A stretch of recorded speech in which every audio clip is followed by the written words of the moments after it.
राजा निरंजन एक युवा राजा थे। उनके राज्य का विस्तार बड़ी तेजी से हो रहा था, लेकिन उन्हें एक अजीब समस्या का सामना करना पड़ रहा था।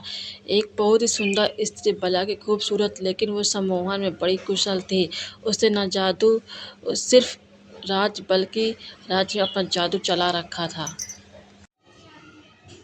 सम्मोहित करके वो लोगों से कुछ भी काम करवाती थी। राज्य में चोरी, लूटपाट और खून आम बात हो गई थी उस स्त्री का, लेकिन अभी तक कोई पता नहीं लगा पाया था, ना ही ठीक से उसके बारे में कोई बता पा रहा था।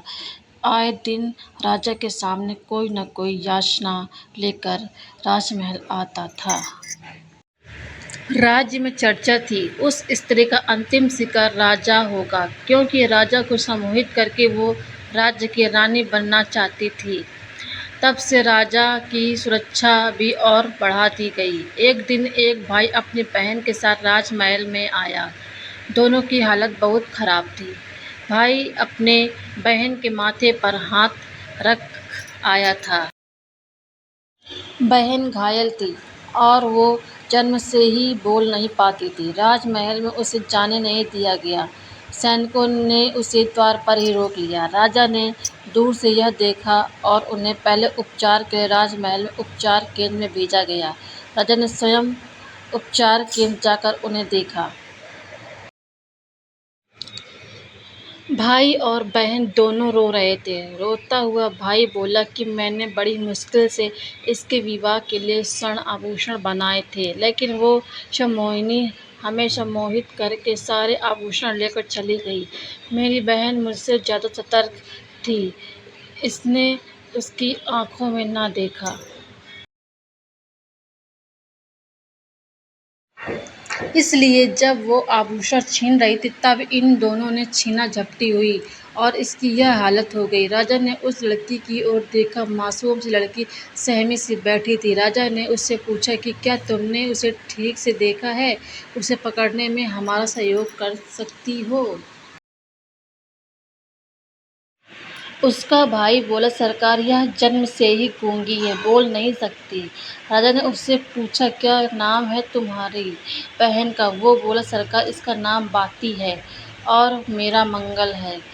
राजा उस समय वहां से चला गया, लेकिन उस लड़की मासूम लड़की का चेहरा और रोना उसकी आंखों में घूमता रहा।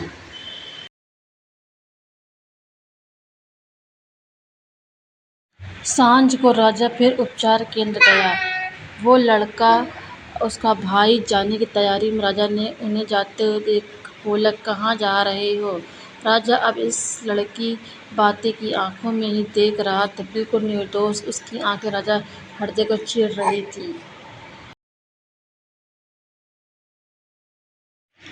राजा ने उससे कहा कि आप दोनों राजमहल के मेहमान बनकर यहीं रहेंगे। राजा की आंखें उस लड़की से हट ही नहीं रही थी। रात्रि में उसे नींद नहीं आई। रात्रि में ही राजा ने विचार कर लिया कि उसे क्या करना है। सुबह राजा शीघ्र ही उठ गया। उसे बस बाती को देखना था। वो उसके कक्ष में गया।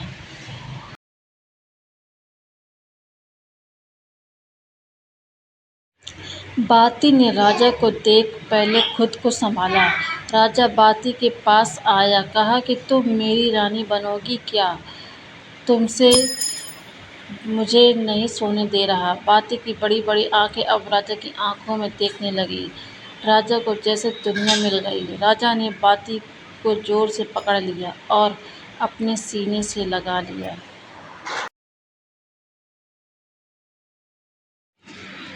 उसका भाई कक्ष में आया और उसने राजा को बहन के साथ ऐसी दशा में देख कहा, महाराज आप यह क्या कर रहे हैं? राजा ने बोला, अब यह हमारी रानी बनेगी। बाती ने शर्म से आंखें झुका ली।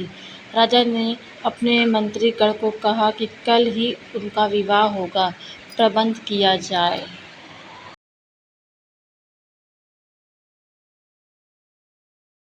राजा के महामंत्री को खबर खुशी के साथ थोड़ी संकोची भी लगी। तभी अचानक द्वार पर एक लड़की बहुत रो रही थी। महामंत्री वहां गए। तब उन्हें पता चला कि वो लड़की भी बोल नहीं सकती। वो इशारों में कुछ समझाना चाह रही थी। थोड़ी देर बाद समझ आया कि जिसका उसका भाई सब मोहिनी के वश में है।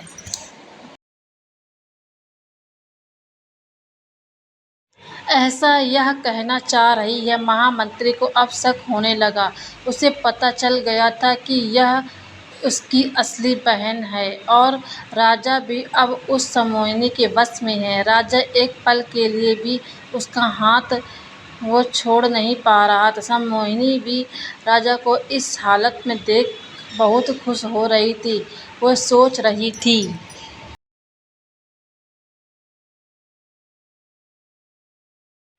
यह राजा तो अब मेरे लिए मरने को भी तैयार हो जाएगा। बस मुझे इसे इसी तरह सम्मोहित करके रखना होगा। महामंत्री को लग गया कि राजा को अब इस स्त्री के चुंगल से छुड़ाना होगा। वो राजा के पास गया और कहा, राजा, कल आपका विवाह है और विवाह के पूर्व कुछ रस्में और शगुन होते हैं।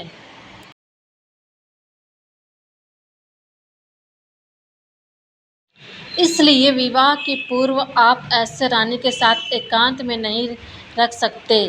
उस स्त्री ने महामंत्री की ओर देखा, लेकिन वो आंखें नीचे करके ही रहे। उन्हें पता था अगर एक बार उनकी आंखों में उसने देख लिया तो वो भी उसके वश में आ जाएंगे। राजा नहीं माना।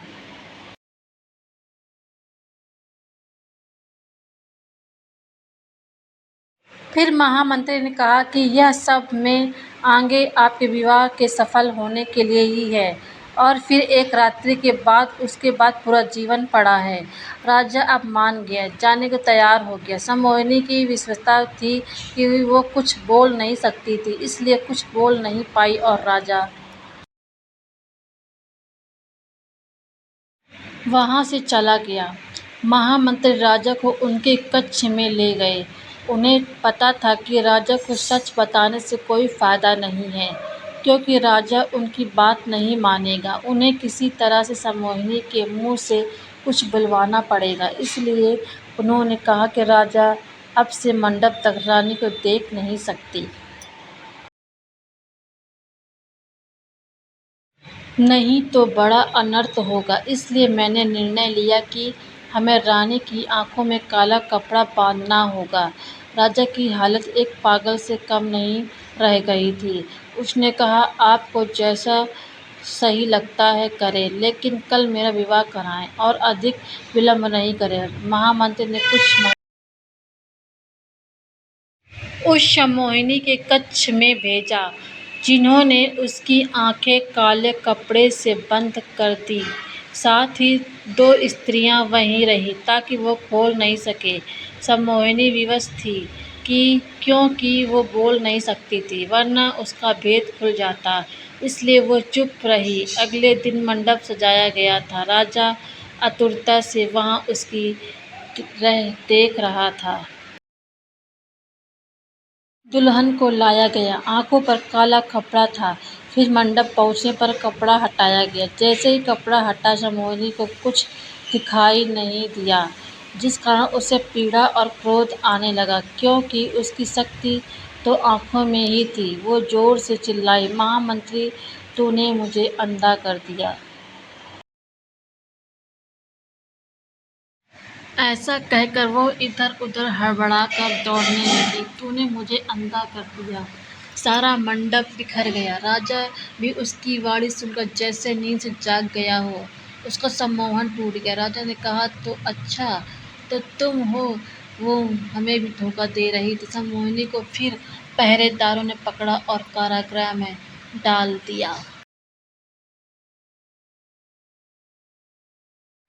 राजा ने महामंत्री से पूछा कि आपने यह कैसे किया? और महामंत्री ने कहा कि उसकी शक्ति उसकी आंखों में थी। मैंने कुछ समय के लिए उसे एक पदार्थ से अंधा किया और उसकी असलियत सामने आ गई। राजा ने उस दोनों भाई बहनों धन्यवाद के साथ विदा किया और महामंत्री को भी उन्हें और राज्य को बचाने के लिए धन्यवाद दिया। यह स्टोरी आपको कैसी लगी? हमें फॉलो एवं सब्सक्राइब कीजिए और अधिक से अधिक स्टोरी पढ़ने का मौका दीजिए।